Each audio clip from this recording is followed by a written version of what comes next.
नमस्कार मित्रांनो, तुझ्या सोबतीने या मालिकेच्या 22 जानेवारीच्या भागामध्ये आता नुपूर इथे वेदांतच्या ॲक्सिडेंटच्या संदर्भात चौकशी करायला पोलीस स्टेशनमध्ये आलेली असते. तर इन्स्पेक्टर तिला सांगतात, ॲक्सिडेंट झालेल्या ठिकाणापासून 3 किलोमीटरच्या रेडियसमध्ये कुठेही सीसीटीव्ही कॅमेरा नाहीये. हे बघा, पुराव्याशिवाय आम्ही कुठलाही शोध घेऊ शकत नाही. त्यामुळे तुम्ही सुद्धा शोध घेणं थांबवा. तर तेव्हा नुपूर त्यांना म्हणते, एका प्रश्नाचं उत्तर द्या हो इन्स्पेक्टर साहेब. जर तुमच्या घरामधलं कोणी गेलं असतं, तरी सुद्धा तुम्ही शोध थांबवला असता का? सांगा ना, शोध सोडून दिला असता का तुम्ही? आणि तेव्हा आता इन्स्पेक्टर थोडेसे शांत होतात. तर नुपूर त्यांना म्हणते, "विचारात पडलात ना तुम्ही? आणि सोडून देणं इतकं सोपं नसतं इन्स्पेक्टर साहेब." तर इन्स्पेक्टर म्हणतात, "हे बघा, तुमच्यासोबत जे काही झालेलं आहे ते खूप वाईट होतं. पण पुराव्याशिवाय आम्ही पुढचा काही शोधच घेऊ शकत नाही. म्हणून मी म्हणतोय की थांबवा हा शोध." तर नुपूर म्हणते, "नाही इन्स्पेक्टर साहेब, मी नाही थांबणार आणि माझी तक्रार सुद्धा मागे घेणार नाही. तुम्ही मला लिहून द्या की तुम्हाला हे काम जमणार नाही. मग मी पुढे काय करायचं ते मी बघते." आणि त्यानंतर ती उठते आणि म्हणते, "ज्याच्यावरती जो प्रसंग ओढवतो ना, त्यालाच त्याचं दुःख कळतं. तो गेला ना, तो माझा होणारा नवरा होता. आमची हळद झालेली होती आणि लग्नाच्याच दिवशी त्याचा ॲक्सिडेंट झाला आणि तो गेला. त्याच्या गुन्हेगाराला तर शिक्षा झालीच पाहिजे इन्स्पेक्टर साहेब. अहो, त्याची आई, तिची स्मृती ना त्या लग्नाच्या मुहूर्तावरतीच अडकून बसलेली आहे.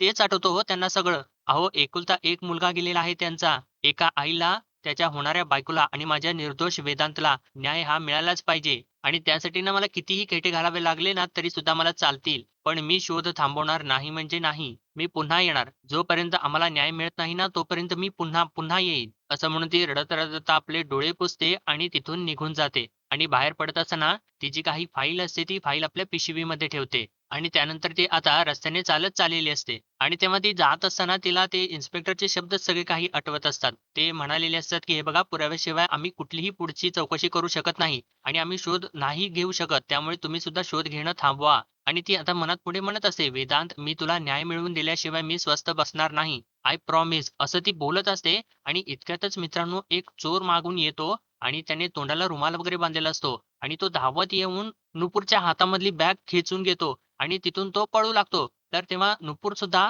तिकडून त्याच्या मागे धावू लागते. "अरे चोर, चोर, पकडा, पकडा." आणि असं ती म्हणत असताना आता मल्हार नेमका तिथं मल्हारची गाडी तिथे आलेली असते. आणि त्याला त्या नुपूरचा आवाज ऐकू येतो. आणि मल्हार आता त्या चोराकडे बघतो आणि लगेचच तो गाडीमधून खाली उतरतो आणि त्याच्या मागे धावू लागतो. तर आता त्या चोराच्या मागे नुपूर धावत असते आणि नुपूरच्या मागून मल्हार धावत येतो आणि तिच्या मागून धावत येऊन तो आता तिच्या पुढे-पुढे जाऊ लागतो आणि धावत-धावत आता तो तिच्या पुढे निघून जातो. आणि तो जात असताना अचानकपणे एका बाईकवाल्याला धडकतो आणि नेमकं तो सुद्धा चोर आता पुढे एका कारला धडकतो. आणि मल्हार आता त्याच्यापर्यंत पोहोचतो आणि त्याला पकडतो. आणि त्याला पकडून एक जोराची फाईट मारतो. आणि त्याच्याकडून ती पर्स काढून घेतल्यानंतर मल्हार त्याची कॉलर पकडतो आणि त्याने कॉलर गच्च पकडलेली असते. तर तेव्हा तो चोर जो असतो, तर त्या मल्हारच्या हाताला जोराने चावतो आणि त्याचे पकड सोडावून तिथून जोराने पळून जातो. तर तेव्हा मल्हारला ते खूप दुखत असतं. तर इतक्यातच आता नुपूर तिथे पोहोचते आणि त्याच्या हातामधून ती बॅग काढून घेते आणि म्हणते, "माझी बॅग." तर तेव्हा मल्हार म्हणतो, "चेक करून घ्या नीट प्लीज." तर तेव्हा नुपूर म्हणते, "हो, हो. बघते, बघते." असे म्हणून ती पेपर्स वगैरे जे काही असते, ती फाईल असते ती वेदांतच्या संदर्भातली ती चेक करते आणि म्हणते, "हो, हो, पेपर्स सगळे आहेत." आणि त्यानंतर पैसे चेक करते तर त्याच्यामध्ये फक्त ₹70 असतात आणि ती म्हणते, "20, 50 हो, ₹70 सुद्धा आहेत. Thank so much." तर तेव्हा नुपूर तिला म्हणतो, "अहो, तुम्ही या ₹70 साठी एवढा जीव धोक्यात घालून त्याच्या मागे धावत होतात?" तर तेव्हा नुपूर म्हणते, "हो." तर मल्हार परत तिला विचारतो, "सिरियसली?" तर नुपूर परत हो म्हणते. तर मल्हारच्या आता लक्षात येतं आणि तो म्हणतो, "1 मिनिट, 1 मिनिट. तुम्ही त्याच आहात ना, त्या दिवशी तुम्ही माझ्या गाडीच्या समोर आला होतात ते?" तर तेव्हा नुपूर सुद्धा म्हणते, "हो, हो. तुम्ही सुद्धा तेच आहात ना?" तर आता मल्हार तिच्यावरती भलताच चिडतो आणि तिला म्हणतो, "तुम्हाला काही छंद आहे का हो रस्त्याकडील गाड्या न बघता त्यांच्या मागे धावत सुटता ते? त्या दिवशी माझ्या गाडीच्या आडवे आला होतात. आता या माणसाच्या मागे धावत सुटलात. कसलाही न विचार करता तेही फक्त ₹70 साठी." तर तेव्हा नुपूर म्हणते, "नाही, माझे महत्त्वाचे पेपर सुद्धा आहेत या बॅगेमध्ये." तर तेव्हा मल्हार म्हणतो, "हे पेपर जसे तुमच्यासाठी महत्त्वाचे आहेत ना, तशीच ती मीटिंग सुद्धा माझ्यासाठी महत्त्वाची आहे." असं म्हणून तो हात करून सांगत असतो आणि तेव्हा नुपूरला त्याच्या हाताला लागलेलं दिसतं. आणि मल्हार म्हणतो, "ती मीटिंग मी मिस केली." तर तेव्हा नुपूर म्हणते, "अहो, तुमच्या हाताला लागलेलं आहे. त्याने मारलं का तुम्हाला? 1 मिनिट बघू." असं म्हणून ती त्याचा हात आपल्या हातामध्ये घेत असते. तर तेव्हा मल्हार तिच्यावरती चिडतो आणि म्हणतो, "काहीही गरज नाहीये. पण प्लीज रस्त्याने चालताना ना जरा नीट व्यवस्थित विचार करून चाला, तर उपकार खूप होतील. आणि माझी एवढी महत्त्वाची मीटिंग मिस केली तुम्ही." असं म्हणून तो चाललेला असतो. तर तेव्हा नुपूर त्याला थांबवते आणि म्हणते, "1 मिनिट. अहो, तुम्ही माझी बॅग त्याच्याकडून सोडवून आणली म्हणून मी खरंच खूप आभारी आहे. आणि मी थँक पण म्हणाले ना तुम्हाला. पण तो चोर माझी बॅग घेऊन पळून गेला यात माझी काय चूक आहे?" तर तेव्हा मल्हार तिला म्हणतो, "ठीक आहे मॅडम. नाही चूक तुमची नाही, चूक माझीच आहे. मी तुम्हाला मदत केली आणि हे इथून पुढे ना मी सगळं काही लक्षात ठेवीन. ओके?" आणि म्हणतो, "माफ करा मला." असं म्हणून तो जोराने हात जोडतो आणि त्याच्या हाताला दुखतं आणि तरीसुद्धा तो पुढे म्हणतो, "आणि आत्ता भेटलायत, इथून पुढे कुठे भेटू नकात मला." असं सांगून तो आता रागा-रागात तिथून निघून चाललेला असतो. तर नुपूर त्याच्याकडे बघतच राहते आणि ती सुद्धा त्याच्याकडे बघून रागाला आलेली असते आणि तिथून ती सुद्धा आता उलट्या दिशेने निघून जाते आणि त्यानंतर आता रात्री ती बसलेली असते म्हणजे काहीतरी हिशोब करत असते. तर तेव्हा तिचा भाऊ तिथून येतो आणि तिच्याकडे बघून तो थांबतो आणि तिला नुपूर अशी हाक मारतो. तर तेव्हा नुपूर त्याच्याकडे बघते आणि त्याला म्हणते, "अरे दादा आलास तू? आणि बराच उशीर झाला तुला. तू फ्रेश होऊन ये, मी वाढते तुला जेवायला." असं म्हणून ती चाललेली असते. तर तेव्हा तो दादा तिला थांबवतो आणि तिला म्हणतो, "नुपूर जे काही घडलेलं आहे ना, ते सगळं काही मला कळालेलं आहे. चावरीचं लोन फेडण्यासाठी तू पैशांची अरेंजमेंट करतेस, हो ना?" असं तो बोलतो आणि एक फाईल बॅगमधून काढून तिच्या हातामध्ये देतो. तर नुपूर म्हणते, "हे काय आहे?" "घराचे पेपर्स आहेत." तर तेव्हा तो दादा म्हणतो, "आपण एक काम करू, आपण हे घर विकू आणि चावरेचं सगळं लोन फेडून टाकू." आणि असं त्यानं म्हटल्यानंतर नुपूरला तर धक्काच बसतो आणि इकडून आतमधून मीरा सुद्धा ते बघत असते आणि तिला सुद्धा तो धक्का बसतो. तर तेव्हा नुपूर म्हणते, "अरे दादा, तू वहिनीचा आणि ईशाचा विचार केलायस का? आणि हे घर विकून आपण कुठे जाणार आहोत? अरे हा काही उपाय नाहीये दादा." तर तेव्हा तो दादा म्हणतो, "अगं नुपूर, मला तो माणूस ना योग्य नाही वाटत. तो आपण जर त्याला एकदा पैसे देऊन टाकले ना त्याचं, की मग तो आपल्याकडे येणं बंद होईल त्याचं." तर तेव्हा नुपूर म्हणते, "हे बघ दादा, मला सुद्धा त्या चावरीचे पैसे लवकरात लवकर परत द्यायचे आहेत. काहीतरी मार्ग निघेल दादा." तर तेव्हा दादा म्हणतो, "अगं 15 लाख आणि एकावर एक चक्रवाढ व्याज लावत चाललाय तो. कसं फेडणार आहोत आपण सांग ना?" तर तेव्हा नुपूर म्हणते, "होईल रे दादा, काहीतरी होईल.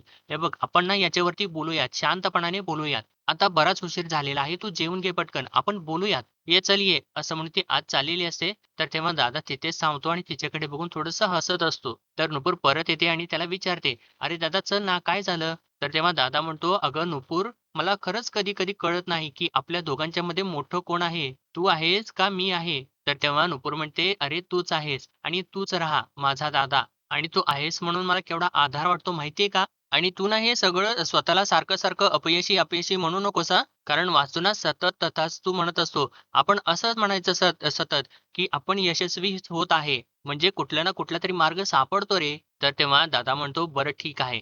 आपण उद्या चावरीला 15 लाख रुपये द्यायचे आणि खरंच देऊ शकणार आहोत का?" तर तेव्हा नुपूर म्हणते, "अरे तू म्हण तर, की आपण उद्या चावरेचे 15 लाख रुपये परत परत करणार आहोत." तर तेव्हा दादा म्हणतो, "आपण उद्या चावरेचे सगळे पैसे परत करणार आहोत." तर तेव्हा नुपूर असा हात वगैरे करते आणि म्हणते, "तथास्तु." तर तेव्हा दादा खाली मान घालतो आणि तिचा आशीर्वाद घेतो आणि तेव्हा नुपूर आणि ते दोघे सुद्धा हसू लागतात. तर नुपूर म्हणते, "आणि मी म्हणते, की माझा दादा एक ना एक दिवस नक्कीच यशस्वी होणार. बघच तू. बरं चल, चल जेवायला." असं म्हणून ती त्याला ओढत आतमध्ये घेऊन जाते. आणि त्यानंतर आता सगळं काही आवरल्यानंतर दादा जेव्हा खोलीमध्ये येतो, तर तेव्हा ही मीरा तर त्याची वाटच बघत बसलेली असते आणि तो आल्याला म्हणते, "चांगलं, चांगलं चाललेलं आहे तुमचं आणि काय कर माहिती काय, आता मला सुद्धा विकून टाक म्हणजे तूही मोकळास आणि मी सुद्धा मोकळी." तर तेव्हा दादा तिला म्हणतो, "अगं काय बोलतेस तू हे?" तर तेव्हा मीरा उठते रागारागात आणि म्हणते, "मी काय बोलते? अरे हे काय आहे?" असं म्हणून त्याच्या हातामधली फाईल घेऊन त्याला विचारते. तर तेव्हा दादा तिला म्हणतो, "अगं ओरडू नकोस, ओरडू नकोस. ईशा झोपलेली आहे."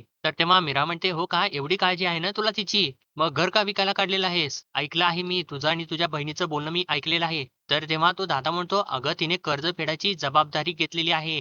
हा तिचा मोठेपणा आहे." तर तेव्हा मीरा म्हणते, "कसला आहे मोठेपणा त्याच्यामध्ये? तिच्यासाठीच घेतलेलं होतं ना कर्ज, तीच फेडतेय." तर तेव्हा दादा तिला थांबवतो आणि म्हणतो, "आई, कर्ज कशासाठी घेतलं होतं आणि तू ते कुठं वापरलेलं आहेस हे मला चांगलंच माहिती आहे." तर तेव्हा मीरा त्याला म्हणते, "हे बघ अन्वय, मला तुझं काही एक ऐकायचं नाहीये. माझा आणि अनिशाचा तू अजिबात विचार करायचा नाहीस. अरे त्या उष्ट्या हळदीची तुला काळजी आहे. म्हणे बहीण माझी मानाची." असं ती बोलत असताना आता अन्वय तिच्या हातामधून फाईल काढून घेतो आणि म्हणतो, "फाईल दे इकडे." तर तेव्हा मीरा म्हणते, "नाही." आणि ती फाईल परत आपल्याकडे घेते आणि म्हणते, "ही फाईल मी माझ्याचकडे ठेवणार. माझा अजिबात भरोसा नाहीये तुझ्यावरती." असं म्हणून ती रागा तिथून निघून जाते. तर दुसऱ्याच दिवशी सकाळी आता नुपूर छानपैकी आवरून वगैरे भाजी तयार करत असते आणि इतक्यातच तिची मैत्रीण मागे येऊन तिला भॉ करते आणि घाबरवते. तर तेव्हा नुपूर तिच्याकडे बघत हसत असते आणि तिला म्हणते, "अगं दचकले ना मी." तर तेव्हा तिचं नाव म्हणजे कोमल असतं आणि ती म्हणते, "दचकायचं काय आहे त्याच्यामध्ये एवढं?" आणि ती लगेचच तिथला एक डब्बा घेते आणि त्याच्यामधला लाडू घेत असते.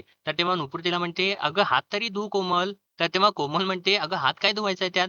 सकाळी अंघोळ केली आहे ना मी." तर तेव्हा नुपूर तिला म्हणते, "अगं खरंच की काय? काय सांगतेस?" तर तेव्हा कोमल तिला म्हणते, "बास झालं आता बास झालं." तर तेव्हा आता नुपूर तिला विचारते, "पण ठीक आहे, आज इथे कसं काय येणं केलं?" तर तेव्हा कोमल तिला म्हणत असते, "नुपूर माझं प्लीज एक काम करशील का?" तर तेव्हा नुपूर तिला म्हणते, "बरं ठीक आहे, काय काम आहे? पण ती एवढी मोठी बॅग कशासाठी आणलेली आहे? आजीला एखादं स्थळ सापडलेलं दिसतंय." तर तेव्हा कोमल म्हणते, "बघ ना यार, अगं मला कुठेतरी दाखवायला घेऊन जाणार आहे म्हणे. मी ना कितीही नाही म्हटलं ना तिला, तर मला इमोशनल ब्लॅकमेल करते अगं ती. अगं पण मी काय अशी शोभेची वस्तू आहे का दाखवायला घेऊन जायला?" तर तेव्हा नुपूर तिला सांगू लागते, "पण तू असं का समजतेस, की तुला दाखवून घ्यायला दाखवायसाठी घेऊन जात आहेत म्हणून? तू म्हण ना, की मी बघायलाच जातीये. अगं तुझे प्रश्न तू तयार कर आणि विचार मुलाला. अगं बोल त्याच्याशी आणि सेकंड व्हिजिट करण्यायोग्य मुलगा आहे का नाही हे तुझं तूच ठरवू शकशील." तर तेव्हा कोमल म्हणते, "आईला नुपूर काय भारी आयडिया दिलीस यार.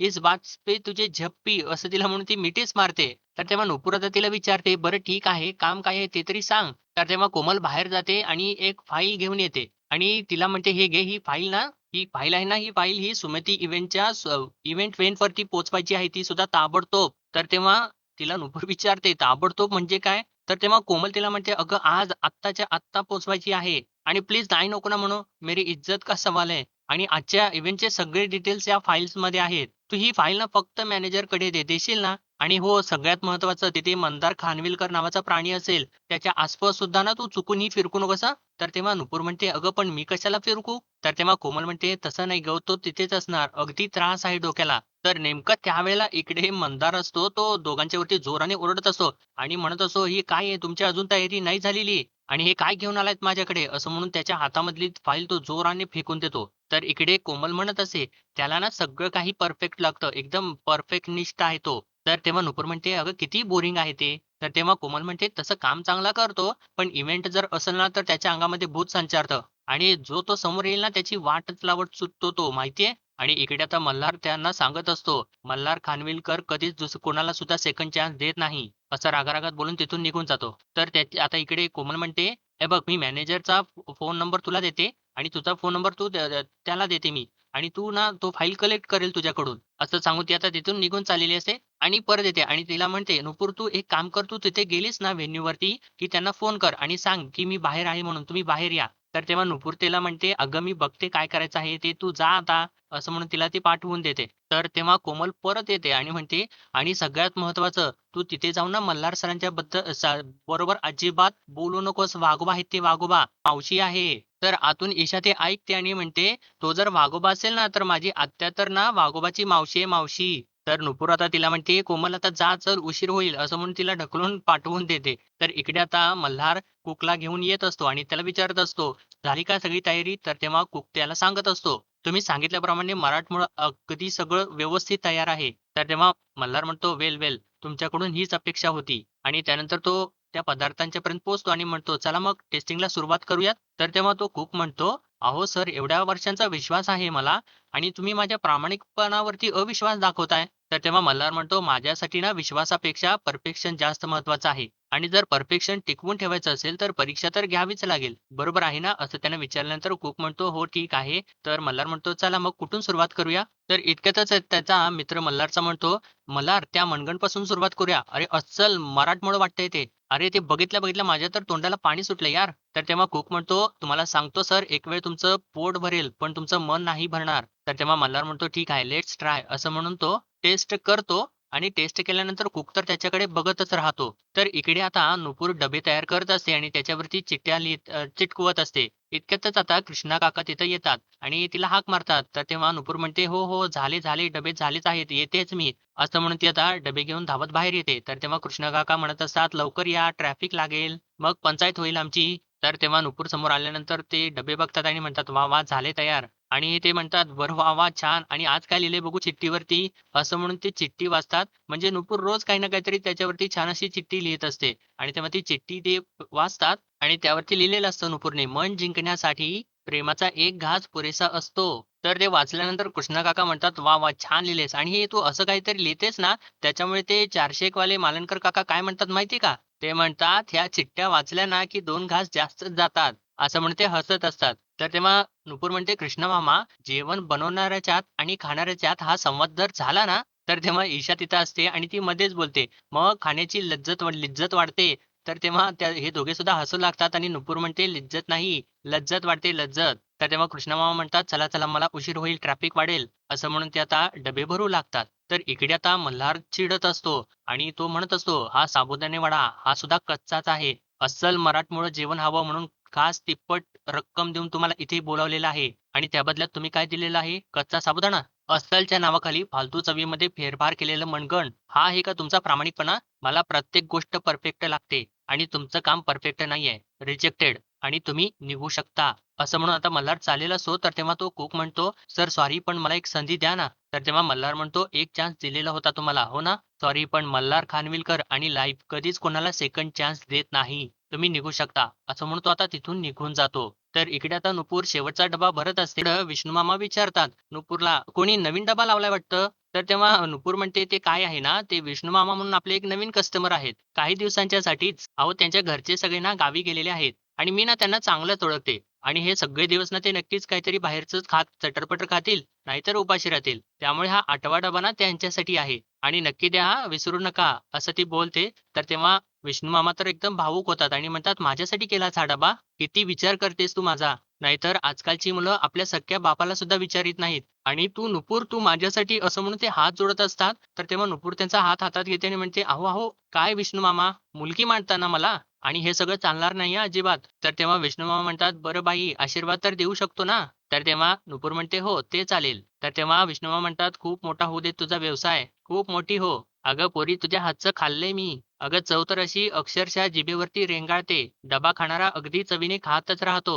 तर इकडे आता हा मल्हारचा मित्र असतो तो त्याला थांबवतो आणि म्हणतो, "अरे मल्हार ऐक माझं. अरे यावेळेला जर आपण शेफला रिजेक्ट केलं, तर मग खूप मोठा प्रॉब्लेम क्रिएट होईल आणि अस्सल मराठी जेवण बनवून देणारे शेफ खूप कमी आहेत. क्लायंटला जे काही पाहिजे असेल ना, ते सगळं काही बनवून देईल तो. पण प्लीज तू हा कॉल कॉल नको घेऊस." तर तेव्हा मल्हार म्हणतो, "नेसेस केटरर्स आणि मराठी टेस्ट दोघांना सुद्धा कॉन्टॅक्ट कर." तर तेव्हा त्याचा मित्र म्हणतो, "ते अवेलेबल नाहीयेत." तर इतक्यातच आता ज्यांचा तो इव्हेंट असतो ती मागून येते आणि मल्हारला म्हणते, "मिस्टर मल्हार खानविलकर, मी हे काय ऐकते? तुम्ही तुमचा शेफ बदललेला आहे." तर तेव्हा मल्हार म्हणतो, "हो मॅडम, तसं करावं लागलं कारण तुम्हाला तुमच्या आवडीचं जेवण मिळावं म्हणून." तर तेव्हा ती म्हणते, "मग काय स्वयंपाक काय तुम्ही स्वतः करणार आहात का?" तर तेव्हा मल्हार सांगत असतो, "नाही, नाही मिसेस खांडकेकर ॲक्चुअली." असं तो म्हणत असताना त्या असतात त्या मल्हारच्या तोंडावरती हातच धरतात आणि म्हणतात, "आज संध्याकाळी माझ्या मुलाचं लग्न आहे आणि या लग्नासाठी मोठमोठे पॉलिटिशियन्स आणि बिझनेसमन येणार आहेत आणि मीडिया देखील हजर असणार आहे. यात जरा जरी गडबड झाली ना." असं ती बोलत असताना मल्हार म्हणतो, "येस, येस मॅडम, तशी वेळच येणार नाही. याची गॅरंटी मी देतो तुम्हाला."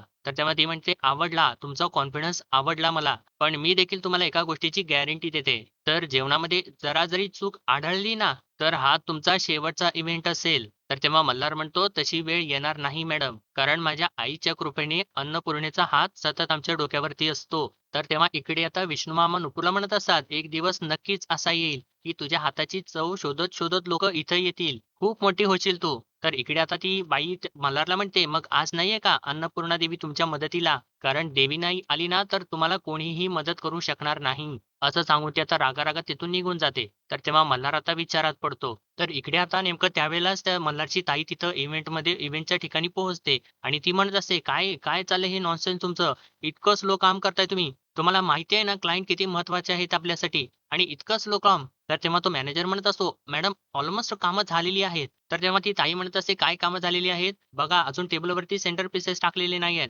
एंट्रन्सला फ्लॉवर्स टाकलेले नाहीयेत आणि वॉव! हे सिटिंग अरेंजमेंट तुम्ही आत्ता करताय. हे असं करतात काय काम?" तर तेव्हा मॅनेजर म्हणतो, "सॉरी, सॉरी मॅडम." तर तेव्हा ती ताई म्हणते, "बरं ठीक आहे. मला एक सांगा फुल साइज मिररचा काय प्रॉब्लेम झालेला आहे?" तर तेव्हा तो सांगत असतो. तर तेव्हा ताई म्हणते, "डाग लागलेले आहेत ना, मला अजिबात चालणार नाही. आरशाला डाग म्हणजे आमच्या कंपनीला डाग, मला चालणार नाही." तर तेव्हा मॅनेजर म्हणतो, "सॉरी, सॉरी मॅडम, सॉरी." तर तेव्हा ताई म्हणते, "just shut up. Sorry, sorry करत बसू नका. चटकन कामाला लागा." असं सांगितल्यानंतर तो तिथून निघून जातो. तर इतक्यातच आता इकडे बाहेर नुपूर पोहोचते आणि ती सिक्युरिटीवाल्याकडे जाऊन त्याला सांगत असते. तर तेव्हा तो सिक्युरिटीवाला मॅनेजरला फोन लावतो आणि म्हणतो, "साहेब इथे बाहेर नुपूर सावंत म्हणून कोणीतरी आलेले आहेत. त्यांना पाठवू का आत?" असं तो विचारत असतो. तर तेव्हा ते मॅनेजर तिकडून त्यांना विचारतात, "कुठून आलेला आहात? त्यांना विचारा." म्हणून. तर तेव्हा नुपूर सांगते, की "मला कोमल शिंदेंनी पाठवलेलं आहे. त्या ना प्लॅनिंग कमिटीमध्ये आहेत." तर तेव्हा तो सिक्युरिटीवाला तसं मॅनेजरला सांगतो आणि त्यानंतर तो नुपूरला म्हणतो, "मॅडम तुम्हाला सरांनी बोलावलेलं आहे. तुम्ही जावा." तर तेव्हा नुपूर त्यांना थँक असं म्हणते आणि आतमध्ये जाऊ लागते. आणि जेव्हा नुपूर आतमध्ये जात असते आणि ती आजूबाजूला बघते तर तिला खूप छान वाटतं ते सगळं काही. आणि इतक्यातच आता तिच्या मोबाईलवरती आईचा फोन येतो आणि ती फोन उचलून विचारते, "आई काय झालं?" तर तेव्हा ती आई म्हणते, "नाही, नाही, मी इतकाच विचारायला फोन केला, की तू पोहोचलीस ना व्यवस्थित?" तर तेव्हा नुपूर म्हणते, "हो, हो, पोहोचले मी. पण आई आज ना जेवायसाठी माझी वाट बघू नका, मला उशीर होईल." तर तेव्हा आई म्हणते, "चावरींच्या पैशाची सोय करायला गेलेली आहेस ना?" तर तेव्हा नुपूर म्हणते, "हो, थोडा प्रयत्न तर करावा लागेल ना, मग पुढचं पुढे." तर तेव्हा आई म्हणते, "मला काळजी वाटते गं, कसं होईल गं पुढे?" तर तेव्हा नुपूर म्हणते, "आई काळजी अजिबात करू नका, सगळं काही व्यवस्थित होईल." वेदांत म्हणायचा आठवतंय का? आपल्या हातात फक्त प्रयत्न करणं असतं, बाकी पुढचं पुढे. तर तेव्हा आई म्हणते, "बरं, बरं, ठीक आहे आणि पैसे आणायच्या नादात उपाशी राहू नकोस, जेवून घे." तर तेव्हा नुपूर म्हणते, "मी खाऊन घेईन काहीतरी." तर तेव्हा आई म्हणते, "काहीतरी कशाला? मला वाटलंच होतं तुझ्या लक्षात आलं नसेल. म्हणूनच मी सांगायला फोन केलेला आहे. तुझ्या पिशवीत डबा ठेवलेला आहे, तो खाऊन घे." तर तेव्हा नुपूर म्हणते, "काय?" असं म्हणून ती आपली बॅग चेक करते, तर त्याच्यामध्ये डबा असतो. तर आई म्हणते, "सगळा स्वयंपाक तूच करतेस आणि स्वतःसाठीच डबा घेऊन जायला विसरतेस ना? अगदी साग्रसंगीत डबा दिलेला आहे चटणी-सकट, खाऊन घे. आता भरभरून काम करायचं, तर भरभरून जेवायला नको का?" तर तेव्हा नुपूर म्हणते, "बापरे! याला म्हणतात आईगिरी." तर तेव्हा आता इकडे आई हसते आणि म्हणते, "आता आई म्हणतेस, तर थोडी आईगिरी तर दाखवावीच लागेल ना आणि जेवून घे बाळा." असं म्हणून ती आता फोन ठेवून देते. आणि त्यानंतर फोन ठेवल्यानंतर नुपूर इकडे समोर बघते, तर भरपूर सारे शेप्स तिला दिसतात आणि ती म्हणते, "अरे बापरे! एवढे शेप्स? एकच लग्न आहे ना?" तर तेव्हा नुपूर असं ती बघत असते, तर इकडून मल्हार आता चालत येत असतो आणि तो म्हणत असतो, "मला संध्याकाळी 6:30च्या आत अस्सल मराठमोळं जेवण बनवणारा शेफ हवा आहे." तर तेव्हा त्याचा मित्र म्हणतो, "हो, त्याप्रमाणे सॅम्पल आणलेले आहेत. तू लवकर टेस्ट कर आणि तू शेफ निवड." असं तो सांगतो. तर तेव्हा मल्हार म्हणतो, "ओके, ठीक आहे. Let's try." तर तेव्हा नुपूर सुद्धा ते ऐकते आणि म्हणते, "संध्याकाळी लग्न आहे आणि आत्ता शेफ निवडतायत." असं म्हणून ती आता त्या गोष्टींमध्ये थोडासा इंटरेस्ट घेऊ लागते आणि पुढे-पुढे जाऊ लागते. तर मित्रांनो, आजच्या भागामध्ये एवढंच आणि भेटूया तर मित्रांनो, आजच्या भागामध्ये एवढंच आणि पुढील भागामध्ये आपण पाहणार आहोत. आता इकडे नुपूर मल्हारच्या ताईला तो डबा दाखवत असते आणि तिला म्हणत असते, "तुम्हाला जर टेस्ट नाही आवडली ना, तर मी इकडच्या इकडून परत जाईन." तर तेव्हा ती ताई तो डबा एकदम असा खाली ठेवते आणि तिला म्हणते, "तू गपचूप इकडून निघून जा." तर तेव्हा नुपूर म्हणते, "मी मल्हार सरांना भेटल्याशिवाय इकडून जाणार नाही." असं म्हणून ती आतमध्ये जात असते. तर तेव्हा तिकडे मल्हारला एका शेफची टेस्ट आवडते आणि तेव्हा ही मल्हारची ताई जी असते ती नुपूरजवळ येते आणि तिला म्हणते, "शेफ तर सिलेक्ट झालेला आहे, तू निघ आता." असं म्हणून तिला ओरडते. तर तेव्हा नुपूर आता तिथून जात असते आणि ती म्हणत असते, "काहीही झालं ना, तर आता मी इकडे कधीच पाय नाही ठेवणार." आणि नेमकं तेव्हा आता मल्हार इकडे त्या शेफला म्हणतो, "हा शेक हँड ना कौतुक करण्यासाठी नाही, तर गुड बाय करण्यासाठी केला होता मी." आणि मल्हारने त्या शेफला रिजेक्ट केलेलं असतं मित्रांनो. तर त्यानंतर ती ताई असते तो नुपूरचा डबा मल्हारला टेस्ट करायला देते. तर तेव्हा मल्हार ज्यावेळेस त्या डब्यामधलं सगळं काही टेस्ट करतो, तर तेव्हा म्हणतो, "एकदम परफेक्ट आणि तुला सांगू का मला ना आत्ता आईच्या हातची चव आठवली आणि तू काहीही कर ताई, पण आपल्याला हा शेफ हवा आहे." असं तो तिला सांगतो आणि आता ताई तर आता बघू नुपूरला कशी शोधते ते. तोपर्यंत मित्रांनो आपल्या व्हिडिओला लाईक, शेअर आणि सबस्क्राईब नक्कीच करा.